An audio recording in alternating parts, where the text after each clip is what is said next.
යාළුවෙක් නැති වුණහම කොහොමද ළමයියෝ දරාගන්නේ? එහෙනම් දෙමව්පියොත් සාමාන්‍යයෙන් සෑහෙන ඈතයි.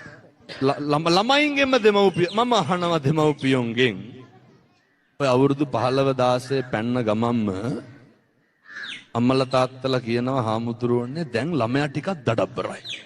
කියන්න කියනවා. හිතුවක්කාරයි කියලා කියන්න මුම්මහ පුදුම හිතුවක්කාරයි. පුදුම හිතුවක්කාර. මං අහනවා හිතුවක්කාරකමට දෙමව්පිය මොකද කරන්නේ? එතකොට කියන අපි ටිකක් තදේට ඉන්නවලු. ළමයින්ගේ හිතුවක්කාරකමට අම්මගේ තාත්තගේ විසඳුම මොකද්ද? තදේට ඉඳලා බෑ. අර පැත්තෙන් පිච්චෙනකොට මේ පැත්තෙන් පිච්චිලා හරියනවද? නෑ. මම අහනවා. තවත් දන්තිමේට කොල්ලට බත් කටක් කැව්වේ. තවත් දන්තිමේට ළමයාගේ ඔළුව අත ගෑවේ. තවත් දන්තිමේට ළමයා තුරුල් කරගත්. තවත් දන්තිමේට අම්මයි තාත්තයි දරුවෝයි ගෙදර එකට බත් ටිකක් කෑවේ. තවත්ද ගෙදර බුදුන් වැන්. තවත්ද බෝමලුවක් කැමතුවේ. තවත්ද චෛත්‍ය මලුවක් කැමතුවේ.